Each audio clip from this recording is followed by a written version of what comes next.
Hello learners, आप सभी को प्यार भरा नमस्कार। ज्ञानस्थली क्लासेस में आपका बहुत बहुत स्वागत है। तो यूनिट 10 हायर एजुकेशन की हमारी क्लासेस चल रही हैं हमारे चैम्पियन बैच में। और अभी तक आप अगर हमारे चैम्पियन बैच से नहीं जुड़े हैं तो बिल्कुल जुड़ जाइए, क्योंकि यहाँ पर हम टारगेट कर रहे हैं जेआरएफ को बिल्कुल मिनिमम फीस में, जो मैक्सिमम क्वालिटी हो सकता है वो आपको देने की कोशिश यहाँ पर की जा रही है। क्लास नंबर 2 है हायर एजुकेशन का, और ये हमारे बैच का प्राइस है 999 अगर आप अगस्त सितंबर के लिए जुड़ना चाहते हैं, और 3499 है अगर आपका एजुकेशन सब्जेक्ट है तो पेपर 1 आपको फ्री मिलेगा इसमें। और सिर्फ पेपर 1 का लेना है अगर आपको क्लास, तो वो 999 में आप ले सकते हो दिसंबर बैच के लिए। बाकी बिना किसी देरी के स्टार्ट करते हैं आज के इस लेक्चर को। हमारा आज का लेक्चर होने वाला है हायर एजुकेशन का, और क्लास नंबर 2 है। फर्स्ट क्लास में हमने क्वेश्चंस देखे थे कि कैसे क्वेश्चंस पूछे जा रहे हैं, और आज के इस क्लास में हम देखेंगे institutions of higher learning and education in ancient India. और इसके बाद अगर हम आगे बढ़ें तो देखेंगे evolution of higher learning and research in post independence India, यानी कि भारत के आज़ादी के बाद जो शिक्षा की स्थिति है भारत में वो कैसी है, और जो हमारे एंसेंट इंडिया में पुराने टाइम पे जब हमारे यहाँ गुरुकुल सिस्टम था, जब वैदिक पीरियड था, उस समय पे क्या पद्धति थी शिक्षा की, ये सभी चीज़ों को आज डिटेल में देखने वाले हैं। तो बने रहिए आज के क्लास में, बहुत कुछ आपको सीखने को मिलने वाला है। तो स्टार्ट करते हैं institutions of higher learning and education in ancient India से। तो देखिए, प्राचीन भारत में बहुत ज़्यादा हमारा जो ट्रेडिशन था बहुत रिच था, है ना। हमारे यहाँ सीखने का पूरा जो माहौल था, हमारे यहाँ जो शिक्षा का पूरा माहौल था, वो दुनिया में किसी भी जगह से उत्तम था। और ये कैसे था, हॉलिस्टिक डेवलपमेंट के बारे में बात किया जाता था, जो आज नई शिक्षा नीति 2020 में बात किया जाता है हॉलिस्टिक डेवलपमेंट के बारे में, जो समग्र शिक्षा, समग्र विकास, इसके बारे में बात किया जाता है। वो उस समय पे हमारे यहाँ पॉसिबल था, क्योंकि अलग अलग टाइप के उस टाइम पे शिक्षा दी जाती थी। फॉर एग्जांपल मिलिट्री साइंस की शिक्षा दी जाती थी, इसके साथ साथ आपको वेदों का ज्ञान दिया जाता था, है ना। तो उससे क्या होता था, इंटेलेक्चुअल, स्पिरिचुअल और फिजिकल ग्रोथ, सारी चीज़ों में ज़्यादा ध्यान दिया जाता था, और इससे हॉलिस्टिक डेवलपमेंट होता था। यानी कि आपका जो बौद्धिक, आध्यात्मिक और शारीरिक विकास, ये सभी एक साथ होते थे। और जो एजुकेशन है, जो शिक्षा है, उसको इम्पार्ट किया जाता था अलग अलग डिसिप्लिन्स में, यानी कि अलग अलग विषयों में शिक्षा प्रदान की जाती थी। For example philosophy, astronomy, mathematics, medicine, literature and arts, यानी कि दर्शन, खगोल, गणित, चिकित्सा, साहित्य और कला जैसे विभिन्न विषयों में शिक्षा दी जाती थी। तो ये रहा पूरे हमारे जो एंसेंट इंडिया का जो स्ट्रक्चर था, जो लर्निंग स्ट्रक्चर था, वो कुछ ऐसा था। अब हम स्टार्ट करते हैं कि वैदिक पीरियड से स्टार्ट करते हैं ना। तो 1500 टू 600 BC को हम वैदिक पीरियड मानते हैं। और जब आप BC की बात करते हो तो आप बात करते हो उल्टा, वहाँ पर गिनती होता है। फॉर एग्जांपल जैसे ये 1500 टू 600 ये हो रहा है ना, तो इसका मतलब ये है कि 1500 ईसा पूर्व से लेकर और 600 ईसा पूर्व तक, है ना। और 600 से फिर अगर जीरो आओगे तो उसके बाद पॉजिटिव आने लगेगा। तो देखिए, पहले जो शिक्षा था ना वो ओरली, मौखिक रूप से दी जाती थी, जहाँ पर मेमोराइजेशन पे ज़्यादा ध्यान होता था, क्योंकि पहले लिपि नहीं था। लिपि आप समझते हो ना, जो हम लिखते हैं उसको हम लिपि कहते हैं। जिस प्रकार से, जैसे अलग अलग लिपियाँ होती हैं, जैसे हम हिंदी लिखते हैं तो हिंदी हम देवनागरी में लिखते हैं। उसके बाद से जो गुरुमुखी में लिखते हैं, और बहुत सारी ऐसी लिपियाँ हैं जो बनी हुई हैं अलग अलग भाषाओं के लिए, है ना। और पहले ये लिपि हुआ नहीं करती थी, और इसी वजह से मौखिक रूप से ही ज्ञान दिया जाता था। तो इसलिए फोकस होता था मेमोराइजेशन पे, यानी कि रटने पे, और चीज़ों को रट के उस समय पे और याद किया जाता था। और बहुत आगे चल के जो है हम पत्रों का इस्तेमाल करने लगे, पत्तियों का इस्तेमाल करने लगे, फिर स्टोन कार्विंग्स करने लगे अपने जो ज्ञान है उसको नोट करने के लिए, है ना। तो पहले जो है वो वेद को पढ़ा जाता था, रिसाइट किया जाता था, पहले उसका पाठ होता था, ठीक है। फिर गुरुकुल सिस्टम हुआ करता था। आपको भी पता है गुरुकुल सिस्टम कैसे हुआ करता था।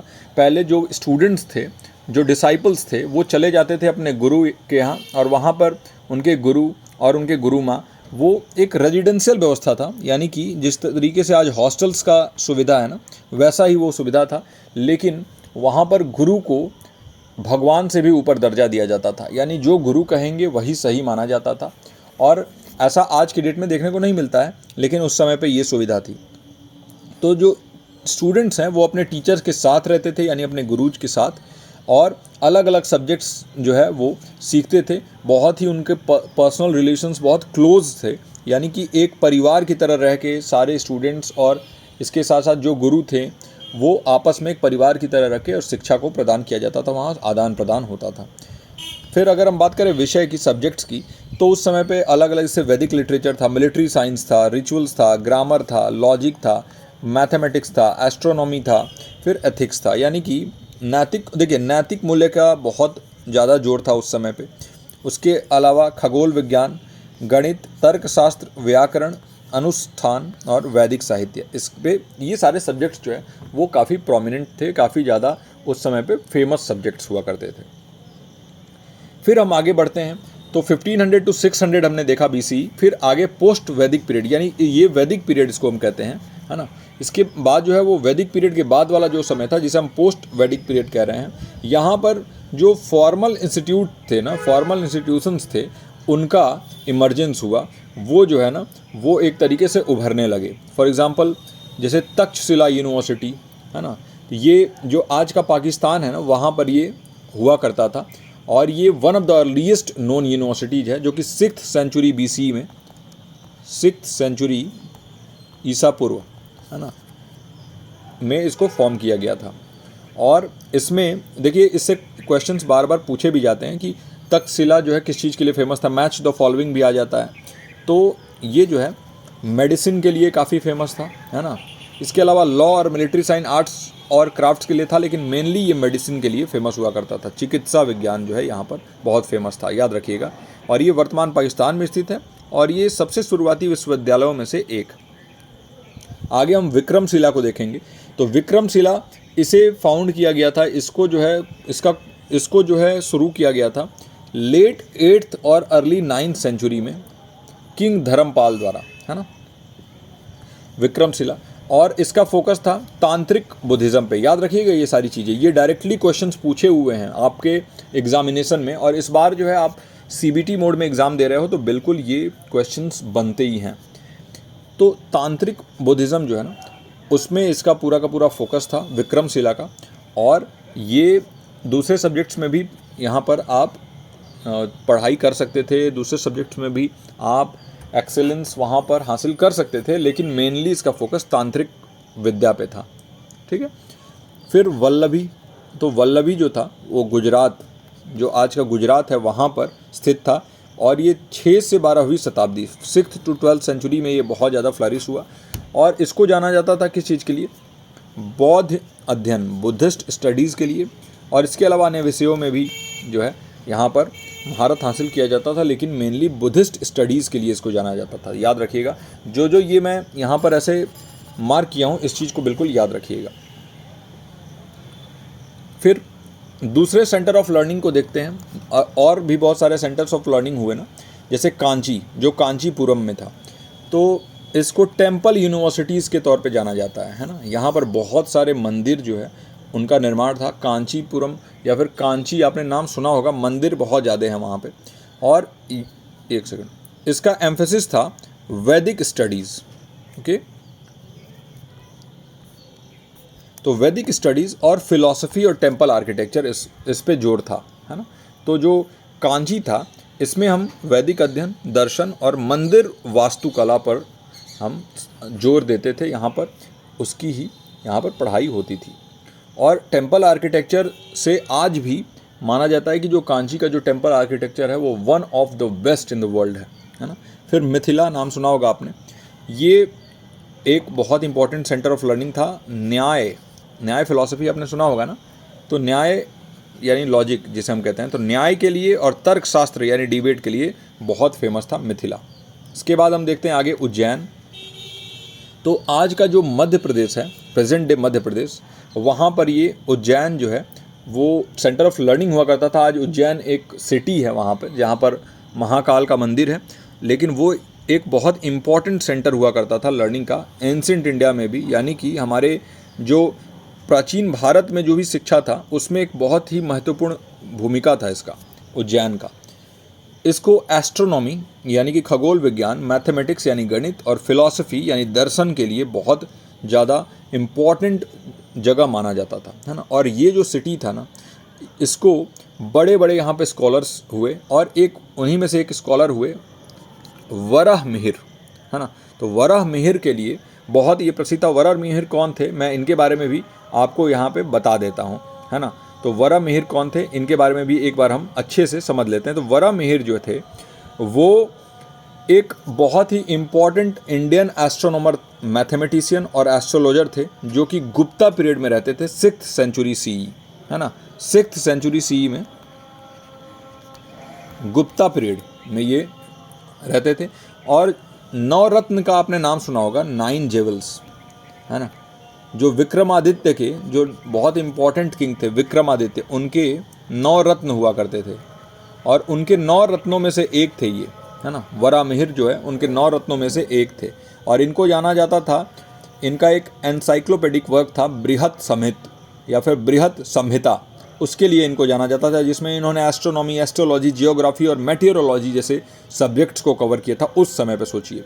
और बहुत ही इंपॉर्टेंट इन्होंने किताबें भी लिखी थी, जैसे पंच सिद्धांतिका इन्होंने लिखा था, जो कि 5 एस्ट्रोनॉमिकल ट्रीटीज़ को बताता था। फिर वराहमिहिर जो है, इन्होंने बहुत ही इंपॉर्टेंट कंट्रीब्यूशन दिया था किस चीज़ में, खगोल विज्ञान में, और इसके साथ साथ जो है वो एस्ट्रोलॉजी में, है ना। इनका बहुत इंपॉर्टेंट रोल था। तो वराहमिहिर जो है वो यहीं उज्जैन से ही पढ़े हुए थे और वहीं पे जो है ये रहा करते थे। 9 रत्नों में से एक थे, याद रखिएगा। और उज्जैन का रिलीजियस इंपॉर्टेंस तो था ही, आज भी देखते हो आप कि महाकाल मंदिर वहाँ पे है, रिलीजियस इंपॉर्टेंस तो उसका है ही। इसके साथ साथ स्ट्रेटेजिक लोकेशन जो उज्जैन का है, यानी कि वहाँ पर एक रणनीतिक स्थान था वो, क्योंकि ये ट्रेड रूट में आता था और इसी वजह से उज्जैन जो है एक इम्पॉर्टेंट सेंटर ऑफ लर्निंग के तौर पे उभरा।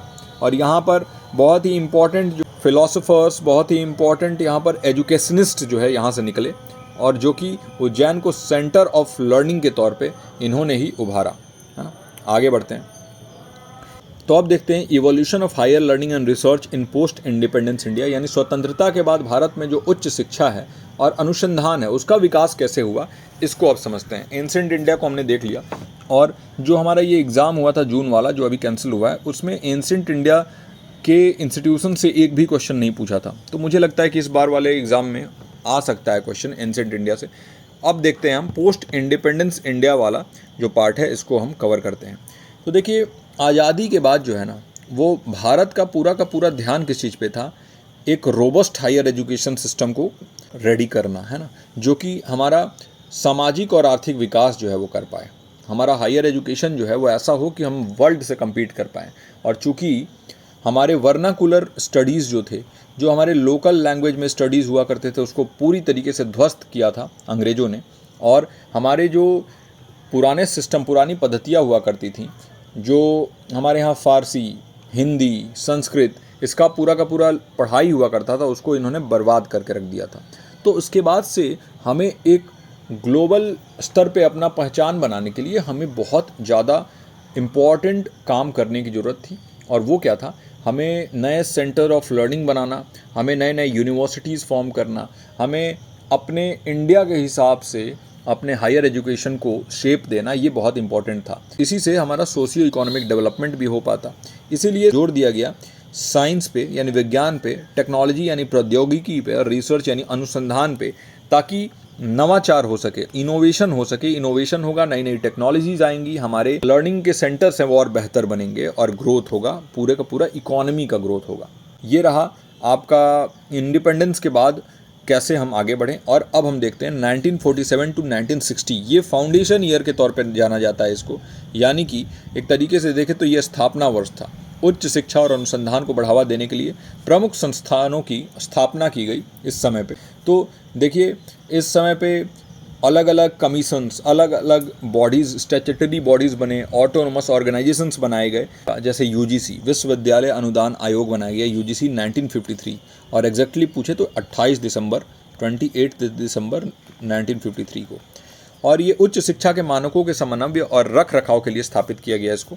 और विश्वविद्यालय और महाविद्यालयों को धन उपलब्ध कराता था, यानी, और आज भी कराता है, फंड्स अवेलेबल कराना इसका काम था, है ना। और इसके अलावा जो ये कोऑर्डिनेट करना और मेंटेन करना स्टैंडर्ड्स को हायर एजुकेशन में, वो काम करता था। फिर आईआईटीज़ का जो है वो गठन, और पहला आईआईटी 1951 में तैयार हुआ खड़गपुर में, है ना। खड़गपुर में स्थापित हुआ पहला आईआईटी 1951 में। इंजीनियरिंग और टेक्नोलॉजी वाला जो एजुकेशन का पार्ट था ना, यहाँ पे इंजीनियरिंग और टेक्नोलॉजी पे फोकस किया जाता था। ये मेन मोटिव था आईआईटीज़ को स्टार्ट करने का। फर्स्ट आईआईटी को डेवलप किया गया खड़गपुर में और उसका फोकस था इंजीनियरिंग और टेक्नोलॉजी एजुकेशन को बेहतर बनाना। फिर इंडियन इंस्टीट्यूट ऑफ मैनेजमेंट यानी भारतीय प्रबंधन संस्थान IIM को रेडी किया गया 1960s में, यानी इनको मैनेजमेंट एजुकेशन को प्रमोट करने के लिए, है ना। पहला IIM जो है वो कलकत्ता 1961 और अहमदाबाद 1961 में स्थापित किया गया था। और ये ईयर्स याद रखिएगा, कई बार ये क्रोनोलॉजिकल ऑर्डर में आपसे पूछ देता है। मैंने आपको सारे यूनिवर्सिटीज़, उसके फाउंडेशन ईयर और उनके कौन फाउंडर थे उनके साथ आपको अवेलेबल कराया था। अगर वापस से आपको चाहिए तो आप कमेंट कर दीजिएगा, तो आपको जो है टेलीग्राम पे मैं अवेलेबल वापस से करवा दूंगा। फिर अब 1960 से 1980 के बीच में चलते हैं, तो विस्तार और विविधीकरण हुआ। अब चूंकि IITs खुल गए, IIMs खुल गए, UGC जैसे संस्थान आ गए हमारे पास, तो अब हमें विस्तार करने की ज़रूरत था, अब हमें एक्सपेंसन की ज़रूरत थी और इसके साथ साथ विविधीकरण, डाइवर्सिफिकेशन की ज़रूरत थी। और इसीलिए हायर एजुकेशन इंस्टीट्यूशंस को डिमांड बढ़ने की वजह से और इंडस्ट्रीज सेट हो रही थी, तो उसके हिसाब से अलग अलग इंस्टीट्यूट्स को, जैसे कि एम्स जो 1956 में इसको इस्टेब्लिश किया गया, फिर इसरो 1969 में जो है इसको इस्टेब्लिश किया गया। तो ऐसे इम्पॉर्टेंट संस्थान जो है इसकी स्थापना हुई। क्षेत्रीय विश्वविद्यालय जैसे राज्य विश्वविद्यालय जो है उनकी स्थापना किया गया और बहुत सारे स्टेट यूनिवर्सिटीज़ हुए और उनको अलग अलग स्टेट्स में जो है इस्टेब्लिश किया गया, ताकि पहुंच जो है वो बढ़ सके और ज़्यादा यूनिवर्सिटीज़ होंगे तो ज़्यादा लोगों तक आप एक्सेसिबिलिटी बढ़ाएंगे एजुकेशन का, है ना। तो ये जो है इसका फोकस था। और एग्जाम्पल्स के लिए देखें तो देखिए, दिल्ली में JNU को स्थापित किया गया, बहुत इंपॉर्टेंट इंस्टीट्यूट है इंडिया के लिए। शिलोंग में नॉर्थ ईस्टर्न हिल यूनिवर्सिटी यानी नेहरू 1973 में इसको इस्टेब्लिश किया गया। फिर अब 1980 से 2000 का जो दौर था, इसमें क्या किया गया, कंसोलिडेशन एंड क्वालिटी इन्हेंसमेंट किया गया। क्योंकि अब हम एक्सपैंड भी कर चुके थे और आगे हम जो है वो डाइवर्सिफाई भी कर चुके थे, तो अब हमें कंसोलिडेट करने की ज़रूरत था, अपने क्वालिटी को बेहतर बनाने की ज़रूरत था। जितने इंस्टीट्यूट थे वो काफ़ी हो गए थे, तो अब एम्फेसिस था अपने क्वालिटी ऑफ हायर एजुकेशन यानी उच्च शिक्षा की गुणवत्ता सुधारने पर जोर था। और इसके लिए एक्रेडिटेशन बॉडीज़ को सेट किया गया, जैसे NAAC NAC, है ना, NAAC NAC जो है ये 1994 में इसको इस्टेब्लिश किया गया। और देखिए अब इसको NAC के नाम से जाना जाता था। आज कई स्टूडेंट्स जो है वो पूछ रहे थे कि सर NAC जो है वो इसका क्या नाम है, तो नेशनल एक्रेडिटेशन काउंसिल जो है वो इसका नाम है। ये NEP 2020 में अब इसका नाम NAC हो गया है, NAC। तो 1994 में इसको एस्टेब्लिश किया गया। फिर AICTE, है ना, all India council for technical education जो है इसको इस्टेब्लिश किया गया, ताकि वो टेक्निकल एजुकेशन को रेगुलेट कर सके। ओपन यूनिवर्सिटीज़ खोले गए, मुक्त विश्वविद्यालय। और ये क्यों खोला गया, दूरस्थ शिक्षा को और मुक्त शिक्षा को बढ़ावा देने के लिए 1985 में इंदिरा गांधी राष्ट्रीय मुक्त विश्वविद्यालय IGNOU की स्थापना की गई। एक सेंट्रल यूनिवर्सिटी और बहुत इंपॉर्टेंट ऑर्गेनाइजेशन है अगर हम इंडिया की बात करें तो। So Indira Gandhi national open university was established in 1985 और and it was established to promote distance learning and open education. फिर अलग अलग अनुसंधान संस्थान यानी रिसर्च इंस्टीट्यूशंस को खोला गया और एडवांस रिसर्च इंस्टीट्यूशंस जैसे कि IISER Indian institute of science education and research, वैज्ञानिक अनुसंधान को बढ़ावा देने के लिए भारतीय विज्ञान शिक्षा अनुसंधान संस्थान जो IISER था, ऐसे संस्थानों को खोला गया ताकि जो रिसर्च है वो बेहतर बन सके। फिर समय आता है, दौर आता है 2000 से लेके और अभी तक का। तो अब हमने क्या किया, जो कंसोलिडेट हमने कर लिया, क्वालिटी एनहेंस कर लिया। अब 2000 से लेकर जो अभी का वक्त है, इस समय पे ये वक्त था वैश्वीकरण का, ग्लोबलाइजेशन का और इनोवेशन का। अब हमें विश्व गुरु के तौर पे भारत को उभारना है और उभारना था। तो इसके लिए हमने क्या किया, हमारा फोकस था अपने हायर एजुकेशन को ग्लोबल स्टैंडर्ड से यानी वैश्विक मानकों से हम मैच कर सके कि ग्लोबली किस लेवल का पढ़ाई हो रहा है, किस लेवल का वहाँ पर एक्सपोजर मिल रहा है, उस लेवल का एक्सपोजर, उस लेवल के इंस्टीट्यूट्स हम अपने रेडी कर पाएँ। और उसको करने के लिए और इसके साथ साथ इनोवेशन को हम बढ़ावा दे सकें ताकि हम ग्लोबली कम्पीट कर सकें, है ना।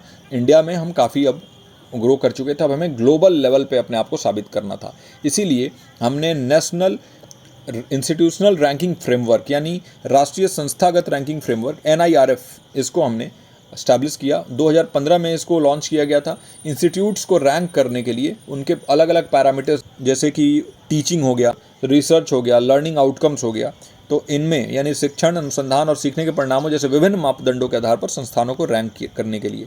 फिर NEP 2020 नई शिक्षा नीति जो राष्ट्रीय शिक्षा नीति 2020 जो आया है, इसमें हम क्या कर रहे हैं, उच्च शिक्षा में बदलाव के लिए एक व्यापक नीति है, यानी कि एक कॉम्प्रिहेंसिव पॉलिसी है, ताकि हम ट्रांसफॉर्म कर सकें हायर एजुकेशन को। और किस चीज़ पे इसका जोर है, तो देखिए बहुविषयक शिक्षा है ना, यानी कि यहाँ पर हम फोकस करते हैं मल्टी डिसिप्लिनरी एजुकेशन के ऊपर, अलग अलग डिसिप्लिन्स को लेकर चलते हैं। और तभी तो हम एकेडमिक बैंक ऑफ क्रेडिट की बात करते हैं, तभी तो हम फ्लेक्सिबिलिटी की बात करते हैं, एक्सेसिबिलिटी बढ़ने की बात करते हैं। सेमेस्टर सिस्टम आ चुका है, आप देख रहे हो कि हर चीज़ जो मास्टर्स बैचलर्स हर चीज़ अब सेमेस्टर में आ गया है। और अब आप एक साल बाद अगर अपने मास्टर्स को छोड़ते भी हो तो आगे चल के वो क्रेडिट आपके काउंट हो जाएंगे, तो आपका जो साल है वो बर्बाद नहीं होगा, है ना। ऐसी सुविधाएं जो है राष्ट्रीय शिक्षा नीति 2020 में लाया गया। इसके अलावा जो फ्लेक्सिबल करिकुलम लचीले पाठ्यक्रम बनाए गए और अनुसंधान संचालित शिक्षा पर जोर दिया गया, यानी कि research based education, research driven learning के ऊपर ध्यान दिया गया। फिर higher education council of India, इसको जो है इस्टेब्लिश करने के लिए प्रावधान लाया गया, ताकि हैकी, जिसके बारे में हम 2 दिन से लगातार बात कर रहे हैं, ये इंपॉर्टेंट है आपके लिए, higher education council of India, तो इसको यूजीसी और एआईसीटीई को रिप्लेस करने के लिए इसको लाया गया। और आपको फिर से मैं बता दूं कि मेडिको लीगल, यानी मेडिको लीगल का मतलब क्या हो गया कि मेडिकल और लॉ इसके अंदर नहीं आएंगे, हैकी के अंदर, है ना, बाकी सब इसके अंदर हायर एजुकेशन में आएंगे। फिर इंस्टीट्यूट्स ऑफ एमिनेंस, एक लिस्ट बनाया गया जो कि बहुत ही इंडिया के लिए जो इम्पोर्टेंट संस्थान है, विश्व स्तरीय संस्थान है, उसको विकास करने के लिए भारत में कौन कौन से ऐसे संस्थान है जिसको विश्व में अपना रैंक जो है वो जिन्होंने दिखाया, और विश्व लेवल के जो वर्ल्ड लेवल के जो इंस्टीट्यूशंस हैं उनका एक लिस्ट बनाया गया। और इसमें कुछ सिलेक्टेड विश्वविद्यालय, कुछ चयनित विश्वविद्यालयों को वैश्विक मानक हासिल करने के लिए स्वायत्तता और वित्तीय सहायता दी गई, यानी कि फाइनेंशियल असिस्टेंस दिया गया और ऑटोनॉमी प्रदान किया गया, ताकि वो ग्लोबल स्टैंडर्ड्स को मेंटेन कर सकें। अब मैं कुछ नाम बताता हूँ, और अगर आप कहोगे तो आपको लिस्ट भी प्रोवाइड कर दूंगा। इंस्टीट्यूट्स ऑफ एमिनेंस कौन कौन से हैं, जैसे पब्लिक इंस्टीट्यूट्स में Indian institute of science Bangalore जो है वो है, आईआईटी बॉम्बे है, आईआईटी दिल्ली है, आईआईटी मद्रास है, आईआईटी खड़गपुर है, university of Delhi, Banaras Hindu university यानी BHU, university of Hyderabad, university of Madras, Jadavpur university और अन्ना यूनिवर्सिटी, ये हमारे पब्लिक इंस्टीट्यूट्स हैं जो इंस्टीट्यूट्स ऑफ एमिनेंस में आते हैं। फिर प्राइवेट में Birla institute of technology and science Pilani, BITS Pilani का नाम आपने सुना होगा, Manipal academy of higher education, Vellore institute of technology, Jamia Hamdard, OP Jindal global university, Shiv Nadar university, Amrita Vishwa Vidyapeetham, Symbiosis international university और Kalinga institute of industrial technology, ये प्राइवेट इंस्टीट्यूशन है जिनको इंस्टीट्यूट ऑफ एमिनेंस में रखा गया है। और एक ग्रीन फील्ड इंस्टीट्यूशन है जो कि एक नया इंस्टीट्यूट है, जो नया संस्थान है जिसे प्रपोज किया गया है, ताकि इंस्टीट्यूट ऑफ एमिनेंस में इसको भी लाया जाए जियो इंस्टीट्यूट, तो इसका भी नाम उसमें रखा गया है। तो ये सारे ही इंस्टीट्यूट ऑफ एमिनेंस है ना। अब हम आ जाते हैं कि हमारे फ्यूचर के लिए क्या चैलेंजेज हैं, क्या इंपॉर्टेंट की चैलेंजेज हैं फ्यूचर डायरेक्शंस में, क्या क्या हमें प्रॉब्लम्स जो है वो देखने को मिल सकते हैं। तो अगर हम चैलेंजेज की बात करें ना, तो यहाँ पर चैलेंज उच्च शिक्षा तक समान पहुँच सुनिश्चित करना है ना, तो यानी कि सबको अपॉर्चुनिटी प्रोवाइड करना, वो भी हायर एजुकेशन में। आप देख रहे हो कि ग्रॉस एनरोलमेंट रेशियो जो हायर एजुकेशन का है वो काफ़ी कम है, जितना होना चाहिए उससे काफ़ी कम है, GER ग्रॉस एनरोलमेंट रेशियो, और इसको बढ़ाना ही हमारा चैलेंज है। और इसको बढ़ाने के लिए हमें ज़्यादा से ज़्यादा इंस्टीट्यूशंस ओपन करने पड़ेंगे, कम से कम फीस रखना पड़ेगा, इसके साथ साथ लोगों को जागरूक करना होगा ताकि वो हायर एजुकेशन पे फोकस करें। फिर तेज़ी से विस्तार के बीच हमें क्वालिटी को नहीं भूलना है ना। ऐसा ना हो कि बहुत सारे इंस्टीट्यूट्स हमने सेटअप कर दिए, बहुत सारे विद्यालय बना दिए, लेकिन बस डिग्रियां बांटे जा रहे हैं और किसी को कोई नॉलेज नहीं है। इंडिया में यही हो रहा है, बहुत सारे डिग्री सबके पास हैं, लेकिन नॉलेज के नाम पे, स्किल के नाम पे किसी के पास कुछ नहीं है। अभी TCS का ही एक रीसेंट एग्जांपल देख लीजिए, तो TCS में ही आया था, एक TCS के द्वारा स्टेटमेंट दिया गया, इसमें बताया गया कि इंडिया में हमारे पास जॉब्स बहुत हैं, लेकिन स्किल वाले जो लोग हैं वही नहीं है कि हम जॉब्स प्रोवाइड कर पाएँ। फिर ये हो गया आपका कि भाई क्वालिटी को मेंटेन करना रैपिड एक्सपेंशन के बीच में बहुत इंपॉर्टेंट है। फिर रोजगार योग्यता और कौशल अंतराल को संबोधित करना, यानी एड्रेस करना एम्प्लॉयबिलिटी को और स्किल गैप को। भाई स्किल गैप हो जा रहा है, आप डिग्री कर लेना, बहुत सारे ऐसे लोग हैं मेरे पहचान के, मैं डायरेक्टली आपको बता रहा हूँ, जो बीटेक कर रहे हैं और साथ साथ में नौकरी कर रहे हैं और कहीं भी हैं वो, और बीटेक की उनकी डिग्री जो है उनको डायरेक्ट मिल जा रही है। तो बीटेक तो अब जैसे BA और ये सब होता था पहले, वैसे अब बीटेक का स्थिति हो गया। अब सोचिए कि उनके पास क्या स्किल होगा, और कहेंगे कि सरकार हमें नौकरी नहीं दे रही है। आप अपना स्किल डेवलप कर रहे हैं नौकरी लेने के लिए, आप अपने स्किल के ऊपर काम करिए। फिर भविष्य की क्या दिशाएं हैं, फ्यूचर के क्या डायरेक्शंस हैं, तो देखिए, रिसर्च और डेवलपमेंट में सरकार को बहुत ज़्यादा खर्च करने की, निवेश करने की ज़रूरत है ना। जीडीपी का एक अच्छा खासा अमाउंट अगर हम रिसर्च डेवलपमेंट में देंगे तो हमारा जो एजुकेशन का स्तर है, जो हायर एजुकेशन का, उच्च शिक्षा का स्तर है, और बढ़ेगा। फिर अंतर्राष्ट्रीय सहयोग और शैक्षणिक आदान प्रदान को बढ़ावा देना, यानी कि ऐसा इंटरनेशनल कोलैबोरेशन हो बड़े बड़े यूनिवर्सिटीज़ से, जैसे ऑक्सफोर्ड से हो गया, मैसाचुसेट्स इंस्टीट्यूट ऑफ टेक्नोलॉजी से हो गया, MIT से, फिर आपका हार्वर्ड से हो गया। ऐसे प्रोमिनेंट ग्लोबल इंस्टीट्यूट्स या फिर ऑर्गेनाइजेशन से अगर हम कोलैबोरेट कर रहे हैं तो, और एकेडमिक एक्सचेंज, अपने यहाँ की नॉलेज उनको दें, उनका नॉलेज हम लें, तो उससे जो है और ज़्यादा बेहतर हमारे यहाँ की शिक्षा हो जाएगा। फिर डिजिटल और ऑनलाइन शिक्षा के लिए प्रौद्योगिकी का लाभ उठाना, यानी कि आज की डेट में आप देख रहे हो डिजिटल और ऑनलाइन एजुकेशन कितना इंपॉर्टेंट है। तो इस टेक्नोलॉजी को लेवरेज करना, इस टेक्नोलॉजी का फ़ायदा उठाना जो है वो सरकार को सीखना होगा। सरकार इसमें बहुत आगे है, और आपको भी ऑनलाइन लर्निंग में ज़्यादा बेहतर लगता होगा ऑफलाइन के अलावा। ऑफलाइन में बहुत टाइम पास होता था, बहुत पैसे खर्च होते थे। ऑनलाइन में आप डायरेक्टली जो आप सीखना चाहते हो आप सीखते हो।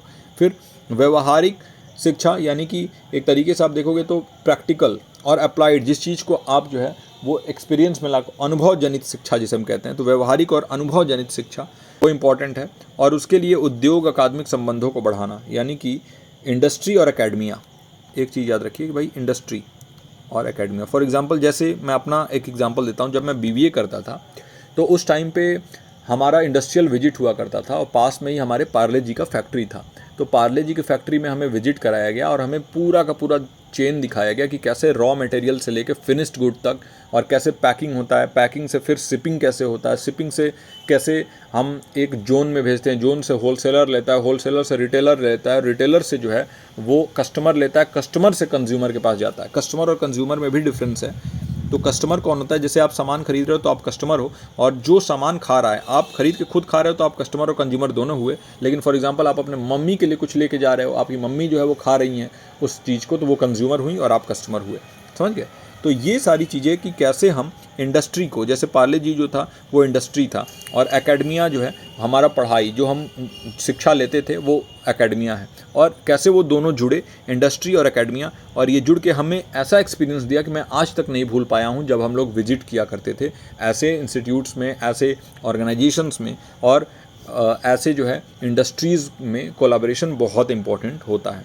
तो अगर ये सारी चीज़ें हम करते हैं ना, तो हमारा फ्यूचर जो है और बेहतर बनेगा, और आने वाले समय में इंडिया जो है वो एक उभरता हुआ इकॉनमी तो है ही, और जल्दी ही हम वर्ल्ड के तीसरे नंबर पे इकॉनमी में आ जाएंगे। और इसके साथ साथ देखिए, नंबर्स बढ़ रहे हैं, लेकिन इसके साथ साथ पर कैपिटा इनकम बढ़ाना बहुत इंपॉर्टेंट है। मतलब एक इंसान कितना पैसा कमाता है ये भी इंपॉर्टेंट है।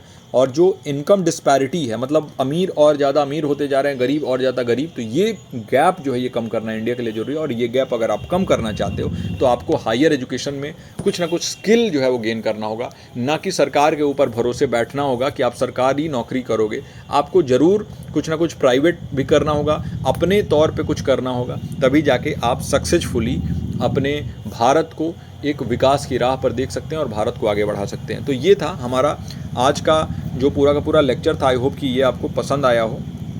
और देखिए, बहुत ही फोकस्ड लेक्चर और बहुत ही एग्ज़ाम ओरिएंटेड लेक्चर लेके मैं चल रहा हूँ, ताकि आपको कोई भी असुविधा ना हो। और एग्ज़ाम के रिलेटेड कंटेंट देना बहुत इंपॉर्टेंट है आपको, इसलिए मैंने फर्स्ट लेक्चर में क्वेश्चंस जो है वो आपको कराया था।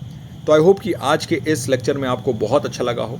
और देखिए, लाइक करना बिल्कुल मत भूलिए, और नीचे कमेंट जरूर किया करिए, क्योंकि देखिए लाइक करने से क्या होगा कि यूट्यूब इस काम को और लोगों तक पहुंचाएगा, हमारी कम्युनिटी और बड़ी बनेगी, और मुझे भी मोटिवेशन मिलेगा। तो आपका एक लाइक जो है वो हमारे वीडियो को थोड़ा सा पुश दे देता है, और थोड़ा सा मोटिवेशन मुझे दे देता है, ताकि नेक्स्ट वीडियो और बेहतर तरीके से बनाऊँ। तो आई होप कि आपको इस वीडियो में बहुत कुछ सीखने को मिला होगा। मैं आपसे मिलता हूँ अगले किसी वीडियो में। टिल देन आप अपना और अपनों का ख्याल रखिए। नमस्कार।